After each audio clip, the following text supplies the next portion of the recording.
Thank you very much, Kellyanne. I'd now like to introduce Dr. Simon Longstaff. Simon is the first generation in his family to live outside of South Australia. He's married with 2 children.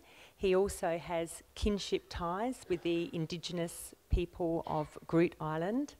He's the Executive Director of the Ethics Centre, which is an independent organisation which helps people to navigate complexity, uncertainty and difficult issues. I don't know if that rings a bell for anyone in the room here. Just to mention something that was quite interesting for me in researching the Ethics Centre is they have a hotline. Ethical, I believe, is the name of the line. See that? Where people can call if they've got any ethics questions. So that might be of interest to jurors here in the room as well. We can get hold of that number for you. So I'll pass you over to Simon. Okay, thank you.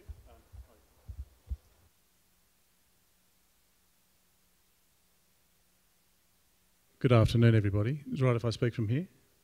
Yep. So the work of the Ethics Centre is not so much to tell people what to think, but to try and aid them so that they are able better to think for themselves and make informed decisions. And what I thought I'd do today is just talk about some basic frameworks which you might want to draw upon as part of your deliberations. It starts with some things which are so obvious that we don't really notice them, and that is the first thing in ethics is that everything other than the laws of nature themselves that we see around us are a product of human choice. The architecture we employ, the institutions we develop, the clothes we wear, the way we decorate our bodies, all of these things could be different. Even the pyramids might have been giant stone cubes in Egypt rather than the pyramid shape if someone had just made a different choice. So the choices we make have huge implications because they effectively are what make the world, other than, as I say, bound by those laws of nature.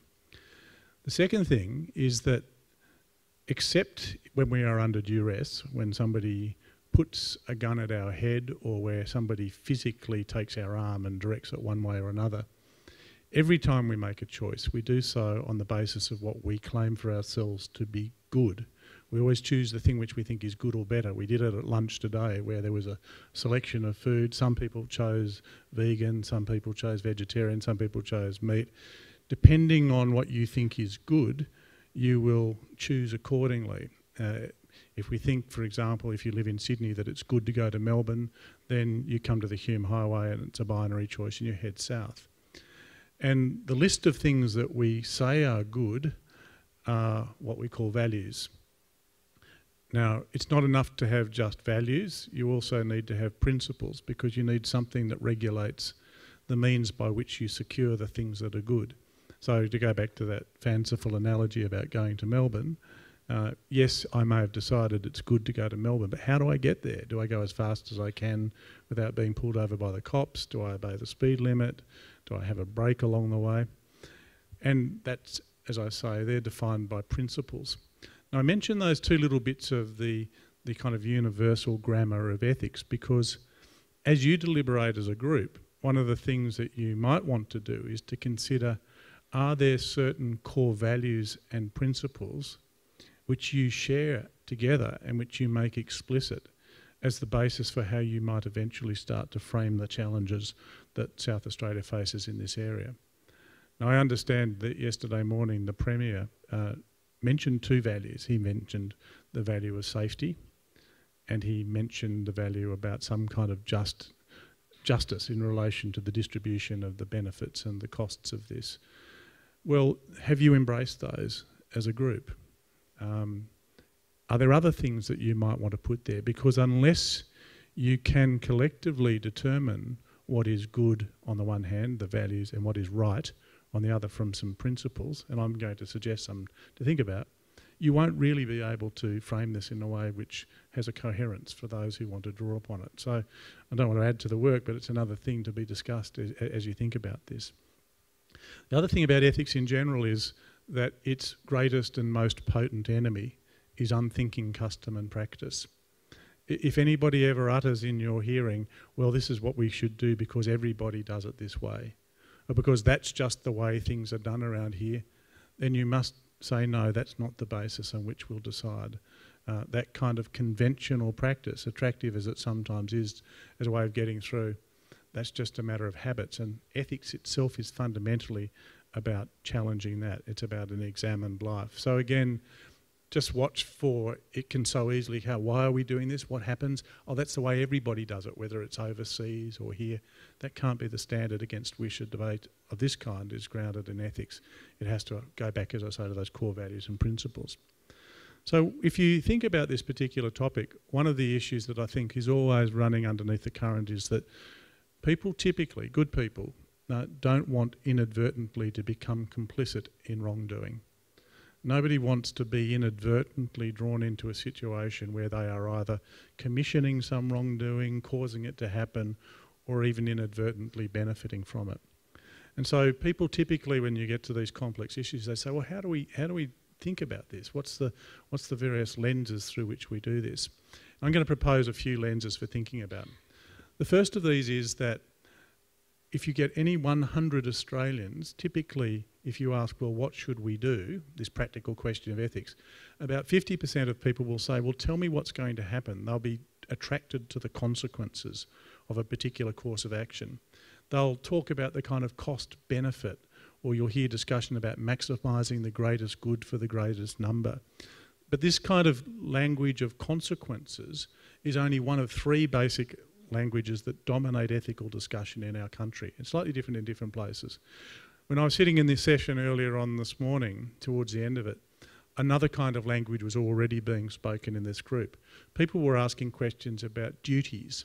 What obligations have we had? What promises were made? In this particular case, it was to do with Indigenous people, had been promised and promised and promised, but had never actually had those promises met.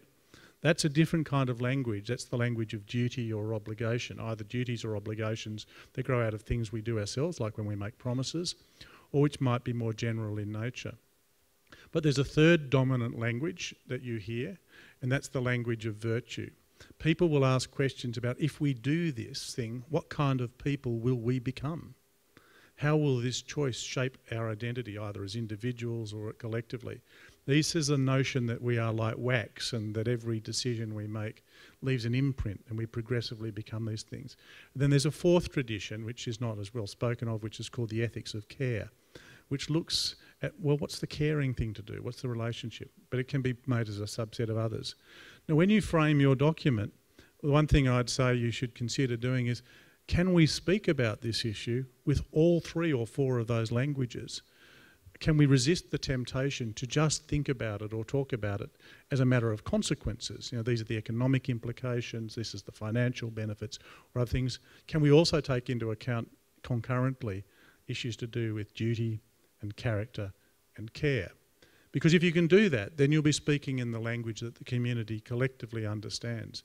If I only ever talk to you about consequences and I never recognise those other languages, some of you might say, this guy doesn't even understand what ethics is about. There's no legitimacy. He doesn't get that it's ultimately about this or that. So that's one lens to look through. The second big question in ethics is, well, who counts? Who should be given relevant considerations in this? Do I just look after myself as an individual, or do I take account of my family, my community? And there are some traditions, particularly in the Indigenous community in Australia, that gives ethical relevance to everything that exists. Animate and inanimate is invested with a significance. And you have to think about how you draw the boundaries when you're thinking of these issues as to whether or not you're going to take a radically egalitarian view in relation to all humans, whether other forms of life are going to be taken into account, or whether or not you're going to have a narrower view. One way to do this is to employ a tool called the veil of ignorance, which was developed by a man called John Rawls for a different purpose. The veil of ignorance is where you try to look into the future where you cannot know who you will be born to be. You might be the wealthiest, most powerful person, you might come from an affluent community, but you may also be born in the most marginal condition. You could be born Indigenous or non-Indigenous. When you look through the veil of ignorance, what would you choose to do in that case, just as one tool? Then you've got to think about a thing called the principle of double effect. That is, there are some things you might do for good reasons which might have bad outcomes. And it's okay to do that, providing that the very means you employ are not themselves ethically illicit. So ask yourself, is there anything intrinsically wrong with mining, selling or reprocessing or using or making safe uranium? Or are the evils you seek to prevent outside of that? It's a bit like gambling. There's nothing wrong with taking risk for reward intrinsically. It's the evils of addiction, it's the evils of organised crime that are outside the practice. So could you say that mining and use in the generation of electricity itself is not intrinsically a problem, but you're actually trying to deal with these other unintended adverse things? And how might you do that? And do you need to be involved in some sense to be able to control that? Because of shortage of time, I might come back to that if we can with questions. I'll finish with one last principle, that ought implies can. When people talk to you about having a moral obligation to do something, it's only an obligation if it is possible to do it. If you said to me, I have a moral obligation to fly around the room, I said, I can't do it, it's ridiculous, I don't accept the obligation. So what are the practical limitations that people in South Australia might have imposed upon them by limitations in terms of resources, time, money or opportunity, actually to fix these things so that it's something that could be done? Because if it can't be done safely, if it cannot be done with justice, if that's not possible, then the ought falls away however it's been constructed.